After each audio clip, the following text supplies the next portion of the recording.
Your phone lights up on the desk. It starts vibrating. And instead of picking it up, your hand hovers over the screen, completely frozen in place, until it finally stops. Then you do the routine.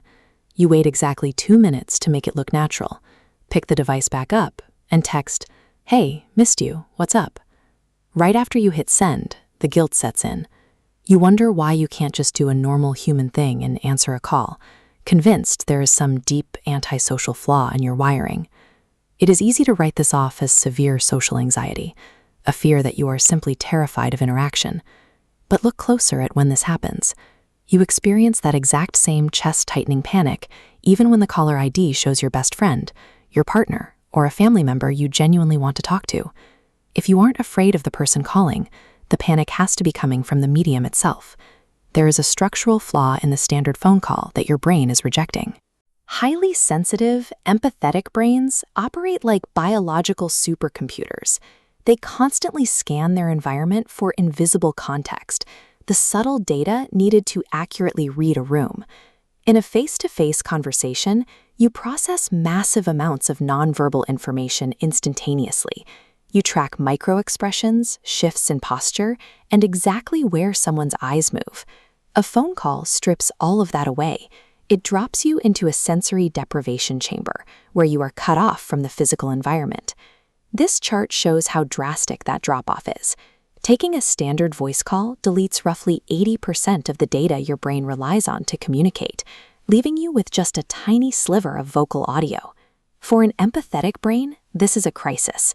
It is effectively flying blind, desperately grasping for social cues in a complete visual vacuum. Removing that vital visual data leaves your highly sensitive system stranded. When a network built to process massive amounts of context is suddenly starved of it, it starts to malfunction.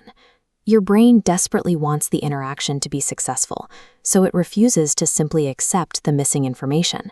Instead, it shifts into overdrive. It attempts to artificially construct that missing visual data in real time.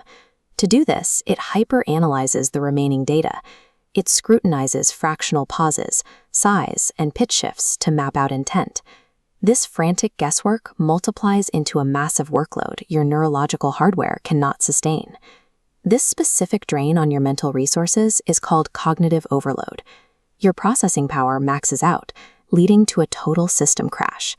This extreme mental exhaustion is the real force behind the freezing response.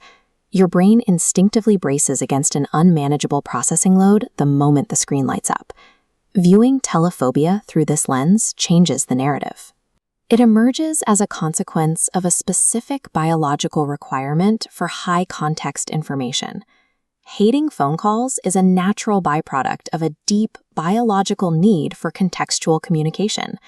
The irony is that you avoid the phone precisely because you care deeply about the interaction. You want to get it right, and you know you don't have the tools to do so. Once you recognize this, the heavy feeling of being broken lifts. You can replace the guilt with a grounded, scientific understanding of how your mind works. You can start setting communication boundaries that actually suit your processing style. You can unapologetically ask people to send a text, or jump on a video call where you have the visual context you need. When you finally understand your neurological requirement for a complete picture, you can look at a ringing phone and send it to voicemail without carrying a single shred of guilt.